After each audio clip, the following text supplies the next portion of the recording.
What's up, everybody? David Yakir here for iHeartRadio's Yak About Today. If you're like me, looking in the mirror and still seeing 25, and are familiar with the years 46 to 64, then this is the place you want to be. So get up, get out, put your headphones on, go for a run, and listen to what we yak about today.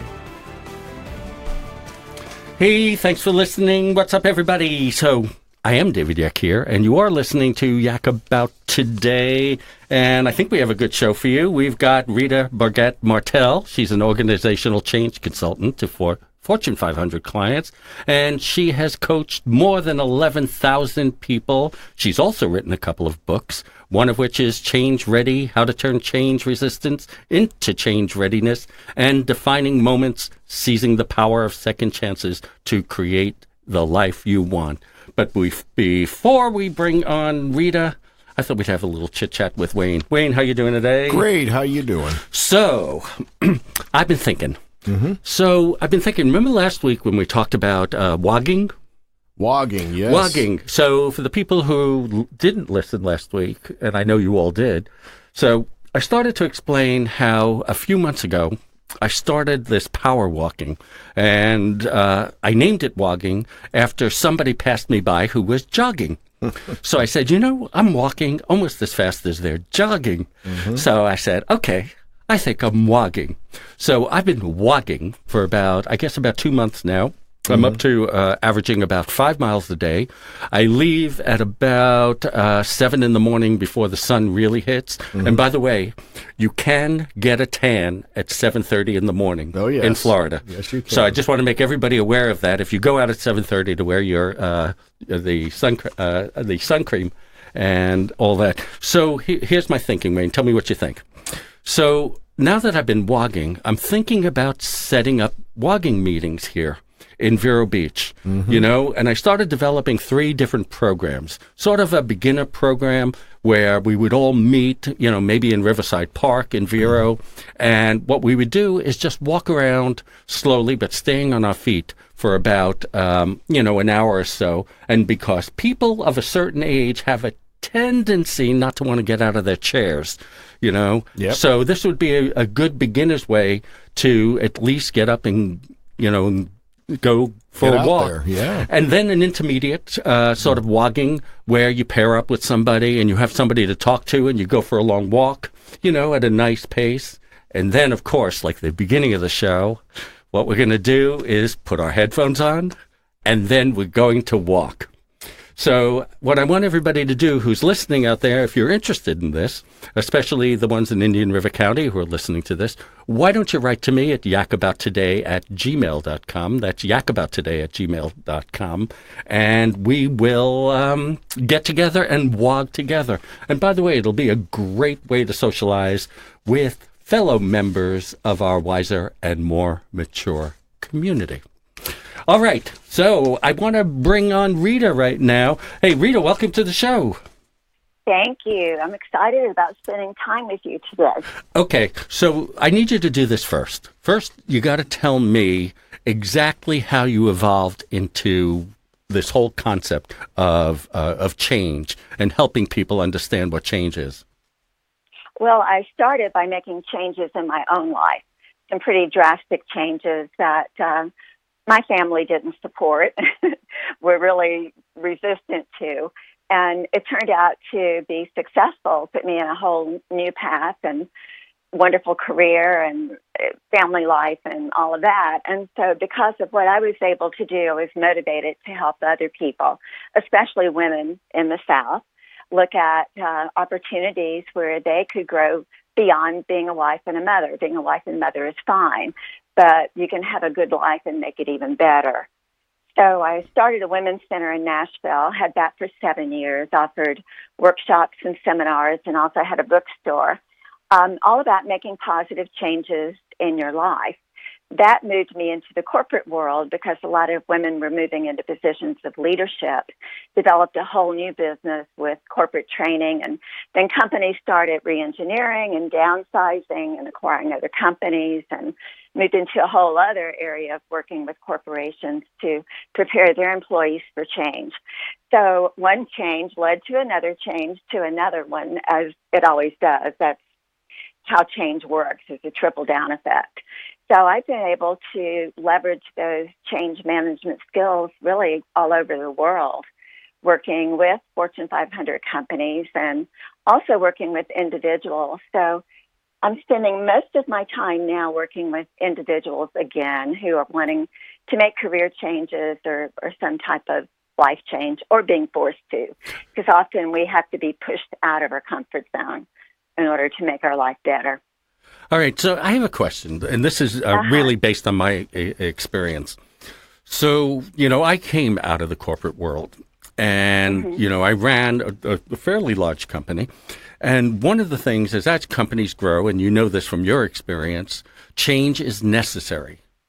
And if you've ever noticed, people come to the leadership of the companies and they say, we need to change this, we need to change that. And all of a sudden, right, you say we are changing, and you start hearing a lot of words that I can't do because we're actually a radio show, for the podcasting system. But I've heard them. Right. So you understand the fact that people beg for change, but they hate change and they won't change. So what I'm guessing you're offering is, and I'm not sure how to articulate this, I think you're offering a way for people to understand change, right? And why change is necessary? Well, that's the beginning first step. So if you have, especially a new CEO comes into a company and they feel like they have to make their mark, and they make their mark by shaking things up, and they haven't established trust with employees or with other leaders in the company, so that often fails. So in my role as a change management consultant, the first thing I do is go in and ask why. Why are we making this change? What's going to be better because we do? And do we have a shared vision? Because you need to have a shared vision of the future to get people on board. When employees hear the word change, their first question is, what does the future look like, and will it include me? Because change, again, requires a new skill set, learning new things, and often after we've been in a job for a while, we kind of operate without thinking, unfortunately. And, it's good for us to learn new things and to grow and change. But, yes, people need to understand what's going to be different, what skills and knowledge will I need, how am I going to be trained with those skills and knowledge, and how do I know I can be successful? So a good leader has that communication lines open so they can build the trust and get people on board, lessen resistance.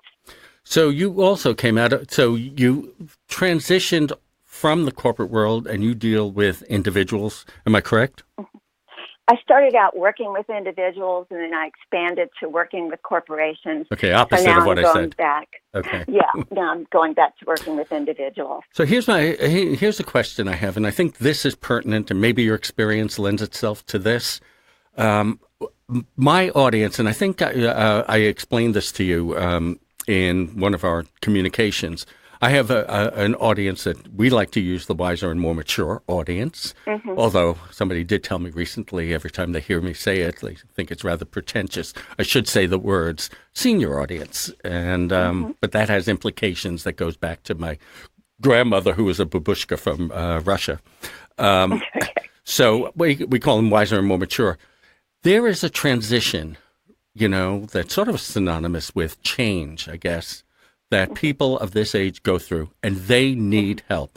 They are, in some cases, it is transitioning from the corporate world to a world that they really don't know what it's supposed to be. Maybe it's golf, maybe it's sitting and watching TV, right? But a lot of people want to transition to something more productive, but they don't understand change. Do you have experience dealing with a more senior set of people? A lot of my clients are in that situation. And what's different for our generation, and I'm there too, what's different for our generation is that we're redefining what retirement means. Generations before us didn't live as long as we're living. And, we want to be productive. We just have kind of a different mindset. And part of that baby boomer mindset is, I can do anything I want to do, and I want to keep doing it. And so it is a process of thinking about how do I want to experience life at this phase of my life, and looking at what you've accomplished, and that's been great. And now, what kind of people do you want to be surrounded with?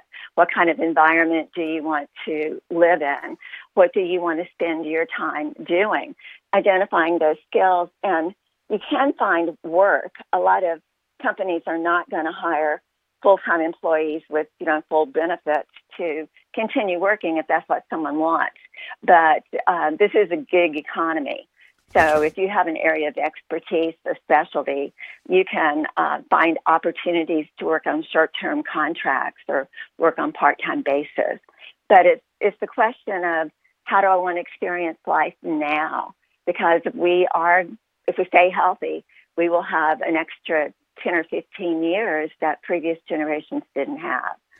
So, that was part of defining moments. You have a moment in different phases of your life where you can redefine your life.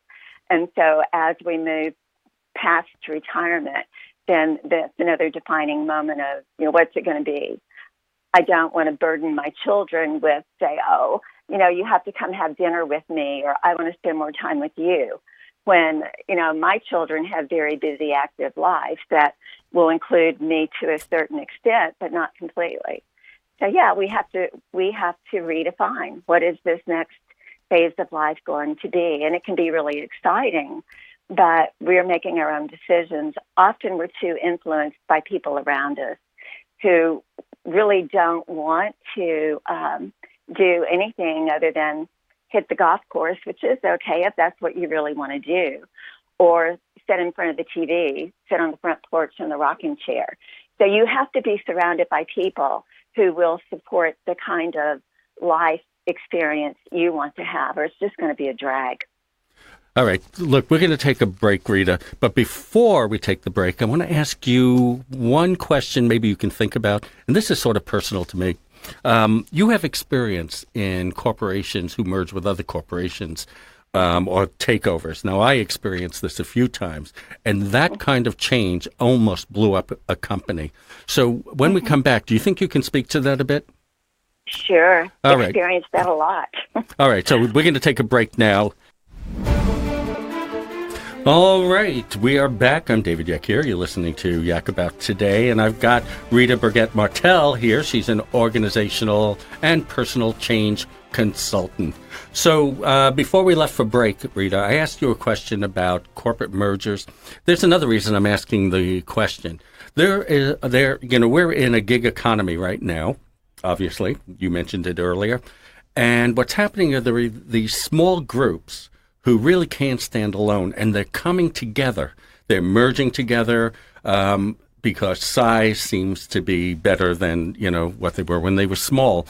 So that causes an immense amount of change. People are generally unhappy, right? I think the question I'm asking, and I'm asking this from personal experience because I understand that change nearly sank a merger almost sank my organization. So tell me about how you come in and consult on change in organizations. Did I lose you? Can you hear me? There you are. There you are. We had a dropout for a second. Did you hear me? Did you? I did. All right. I did. All right. We're good. So we're talking about merging, and we're talking about merging cultures.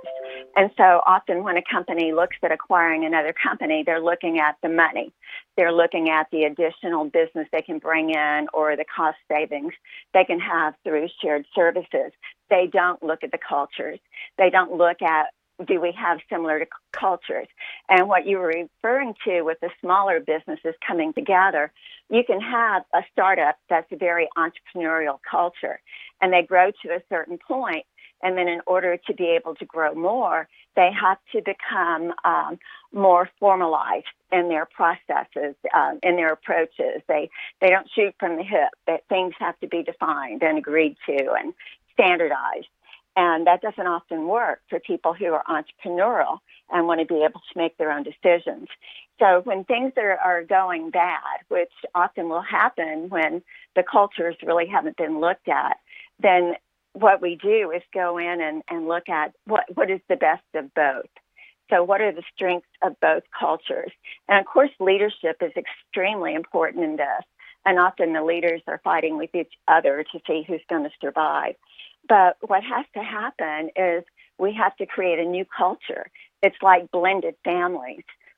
If you divorce and you remarry and your children automatically have new brothers and sisters and, stepmothers and stepfathers, it's a blending of a family, and there's often conflict from that.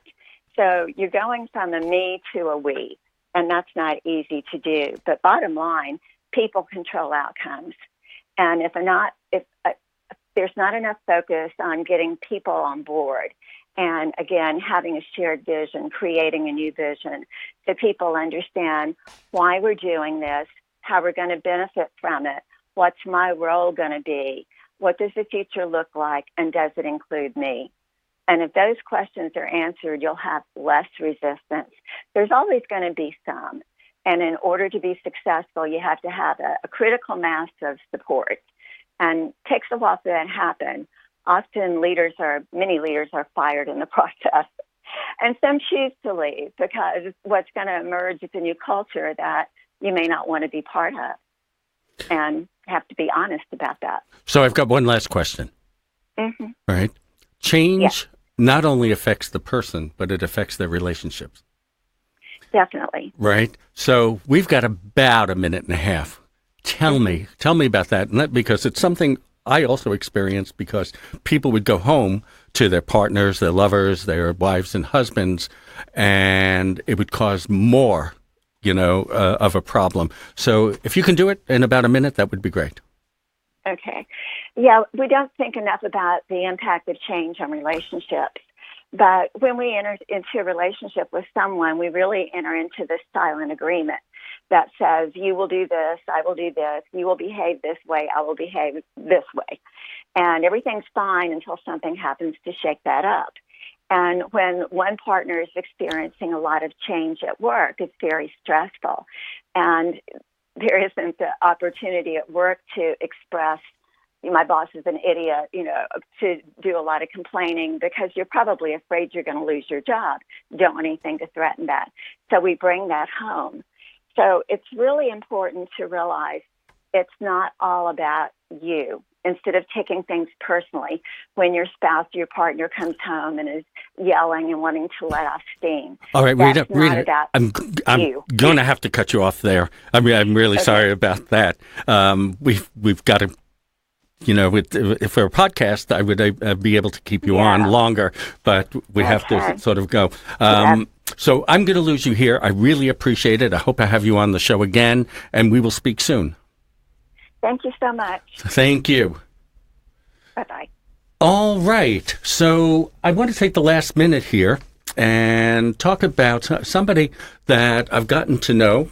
His name is Dr. Mark Belt, and he's an MD, former ER doctor, which is where you really want a good doctor, I guess.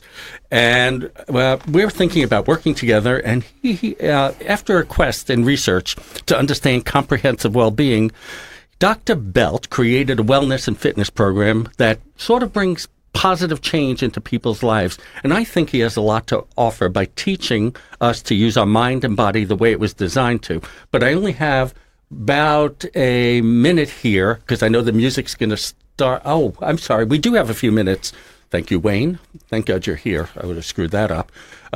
Anyway, I want to introduce Dr. Belt because he's created these programs. He's written this book that so fascinated me, and it was so inspirational to me that, it made me rethink how I was going about things. So I happen to have him in the studio, and I really sort of want to welcome here. And I also want to tell you that next week we'll do a pilot show with Dr. Belt, but I want him to say hello to the audience right now and introduce him. So, hey, I'm so glad you're sitting here, Mark. I really love the fact that you came in today. Well, thank you, Dave. It's great to be here. Really, really looking forward to working with you and sharing what I have to share. Okay, so we've been talking about possibly we're going to do a pilot next week with you. And I think it's going to be a great show. And I think it has a lot of potential. You know, we've been working on it. So give us, the sort of overview of, what you think the show is about. And if music starts playing and things like that, I may just give you that signal that says, shut up. Sure. So, go ahead. Well, basically, we want our lives to matter. When we die, we want to die with a smile on our face. To do that, we have to have well-being, to be a full human being. What stops us is mental suffering. And so I got to the bottom of what causes mental suffering and how to fix it, and it was not what I expected. I thought it'd be the body, but it's actually the mind. So if we use our mind to unlock our body the way it was designed, we can all have well-being and live to the full potential that we have all inside us. So that's what we're looking forward to next week. Hey, this is David Yeck here. I'm going to have our outro go on right once now. Again, if you are new here and listening to one of the podcast networks that carry us, consider subscribing. And if you're listening to us via radio, put it on your calendar and listen every Monday at 3 p.m. on iHeartRadio's Waxy 107.9 FM, 1370 AM, or on Saturday evenings at 9:30 on Real Radio's 101.7. And remember, we can also be found online at yakabouttoday.com. And of course, you can write to us at yakabouttoday@gmail.com or follow us on Facebook and Twitter. Until next time, this is David Yeck here, and we'll yak with you next week, same time, same place. Peace.